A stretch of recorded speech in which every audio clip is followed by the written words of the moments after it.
Thank you, Mr. Chairman.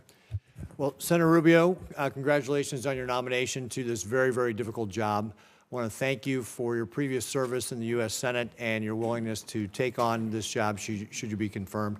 And I also want to thank your family as well for their support for you to be able to be a U.S. Senator and to apply for this job as Secretary of State. And I want also to express my gratitude to all the members of the State Department. We have a lot of people who choose to serve our country overseas, spend time away from their friends and family, and I can't think of a more noble calling. You're taking over a department that's very, very important to us. On Sunday, Jake Sullivan, the President Biden's national security advisor, said, quote, "The American people are safer and the country is better off than we were 4 years ago." Let me repeat, the American people are safer and the country is better off than 4 years ago. I don't know who believes that. I don't believe that. I think the election results demonstrate the vast majority of Americans don't believe that. We don't believe it at home. Inflation has hurt average Americans' pocketbooks. Open border policies have put Americans at risk. And I don't believe we see it overseas. In fact, Senator Rubio, should you be confirmed, you're being handed a job at a time when this country is in the most danger we've been in since World War II. It's a very dangerous time in the world, and your opening remarks demonstrate that you know that. We're not better off, and we're not safer. President Biden started this with a disastrous withdrawal from Afghanistan that projected weakness and an incomprehension of what it means to have a policy of deterrence. Vladimir Putin invaded Ukraine and started the largest war in Europe since World War II after that withdrawal. I believe it's because he saw weakness in this Biden administration. It's been the president's fear of helping Ukraine that has contributed to putting them in the untenable position they are today by slow rolling the weapons that Ukraine needs to be able to defend themselves. His incomprehensible and incoherent policy has caused him to handcuff American liquid natural gas exports while delaying tough sanctions on the Russian oil and gas industry, which, as you know, is the lifeblood of the Russian war machine. The Middle East is equally disastrous. Instead of enforcing sanctions on Iran, Biden naively tried to resurrect the Iran nuclear deal, enabling the regime to generate $100 billion in oil revenue. And I want to point out that during the Trump administration, because of sanctions, Iran's foreign reserves fell from $122 billion to less than $14 billion. That hampered their ability to be able to fund terrorist groups like Hamas and Hezbollah and the Houthis. What the Biden administration has done is allowed the Iranian regime to enrich enough weapons-grade uranium to be a week or two away from having a nuclear weapon. And since October 7th, President Biden has not supported Israel in the way he's needed. And because of the previous mentioned money that he's allowed the Iranians to have, that has funded the terrorist groups like Hamas and Hezbollah, our allies like Israel have been attacked, and we've been attacked directly. Thankfully, Israel's had the courage to stand up to these terrorists and take matters into its own hand, and it's led to the decimation of Hamas and Hezbollah. But no amount of revisionist history can change the fact that this was despite the lack of support from the Biden administration, not because of the support from the Biden administration. And of course, let's not forget North Korea and how dangerous they have become, and the fact that we are now seeing North Korean troops in Europe, a thought 4 years ago that was unthought by anybody. And of course, one of the most concerning things is Biden's weakness has emboldened the greatest adversary we have on the face of the earth right now, which is the People's Republic of China. The People's Republic of China is the head of the snake of this axis of dictators that are challenging the United States today. They are challenging our freedom, our security, and the very way of life we have. Beijing has had a direct hand in each of the problems I just mentioned.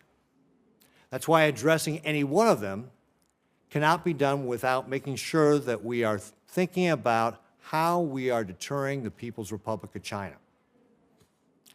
When everything is a priority, nothing's a priority. And Senator Rubio, your top priority must be the People's Republic of China. Since the election in November, so this is all within the last 2 months, the PRC has hacked our Treasury Department, including CFIUS. Continue what has been described as the worst telecom hack in U.S. history. Sabotaged important undersea communication cables in Asia and Europe. Deployed ships to the South China Sea to harass our allies like the Philippines in their own territorial waters. Simulated a naval blockade of the Japanese islands for the first time. Conducted the largest naval drills in decades targeting Taiwan and the broader Western Pacific. Revealed new mobile piers suitable for a Taiwan invasion. Unveiled advanced aircraft and launched the world's largest amphibious warship. And they've allowed Iran to draw down and ship nearly 3 million barrels of oil from a storage site in China. It's obvious that Xi Jinping is positioning his chess pieces in preparation for war. He's directed his military to be prepared to take Taiwan by 2027, and folks, that's only 2 years away. Now, it's true that does not mean that he will invade in 2027, and it's also true that it's not predetermined, but it should be very concerning to all of us that he's given his military that direction. Because time and time again, dictators tell people what they're going to do, and then they go out and try and do it. The only thing that dictators respond to is force, strength. Peace through strength. This was something Ronald Reagan understood a long time ago, and it's what we have to get back to in the United States. Xi Jinping is vowed to be the world-dominating power by 2049. We should take him at his word. That's what he believes he is going to try and do. It's time for us to go on the offensive and abandon illusions about what kind of adversary we're faced. This is not a managed competition. This is a competition we must win. It will take more than an all-of-government approach. It'll take an all-of-society approach to be able to win this. As our lead diplomat, Senator Rubio, you are in a position to set the tone. And that's why I can't think of a better pick to be the Secretary of State than you. So, first of all, do you agree that the PRC is the biggest threat that we face as the United States? The Communist Party of China that leads the PRC, is the most potent and dangerous near-peer adversary this nation has ever confronted. They have elements that the Soviet Union never possessed. They are a technological adversary and competitor, an industrial competitor, an economic competitor, a geopolitical competitor, a scientific competitor now, in every realm. It's an extraordinary challenge. It's one that I believe will define the 21st century. When they write the book about the 21st century, there's going to be some chapters in there about Putin, there's going to be some chapters in there about some of these other places, but the bulk of that book about the 21st century will be not just about China, but about the relationship between China and the United States and what direction it went. And I think you're alluding to it in your statement. I know you may have another question. I don't want to eat up all your time, but I do want to say this. The Chinese believe that the United States are a great power in inevitable decline and that they are an inevitable rise.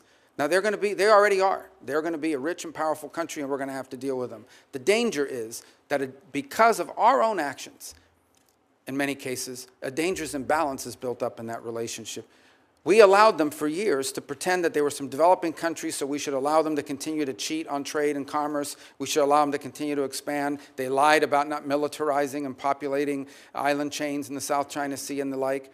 We allowed them for years, before we got serious about it, to conduct grotesque human rights violations against Uyghur Muslims, as an example. One of the most horrifying things happening on the planet. And for years, no one talked about it, which, by the way, not just has a human rights component to it, it allows them to use slave labor to produce goods that, at the expense of the rest of the world. Talk about not just a horrific humanitarian crisis, but an unfair trade practice as well. We've allowed them to get away with things. And frankly, the Chinese did what any country in the world would do given these opportunities. They took advantage of it.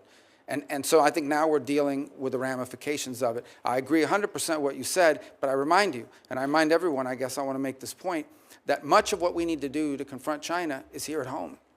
It's not just abroad, it's also here at home. We have to rebuild our domestic industrial capacity, and we have to make sure that the United States is not reliant on any single other nation for any of our critical supply chains.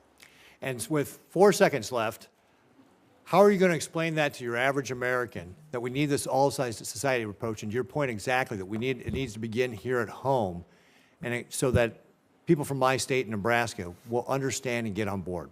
If we stay on the road we're on right now, in less than 10 years, virtually everything that matters to us in life will depend on whether China will allow us to have it or not. Everything from the blood pressure medicine we take to what movies we get to watch, and everything in between, we will depend on China for it. They have come to dominate the critical mineral industry supplies throughout the world. Everywhere in the world, they've now established critical mineral rights. Even those who want to see more electric cars, no matter where you make them, those batteries are almost entirely dependent on the ability of the Chinese and the willingness of the Chinese Communist Party to produce it and export it to you. So if we don't change course, we are going to live in a world where much of what matters to us on a daily basis, from our security to our health, will be dependent on whether the Chinese allow us to have it or not. That's an unacceptable outcome. Thank you, Senator Rubio.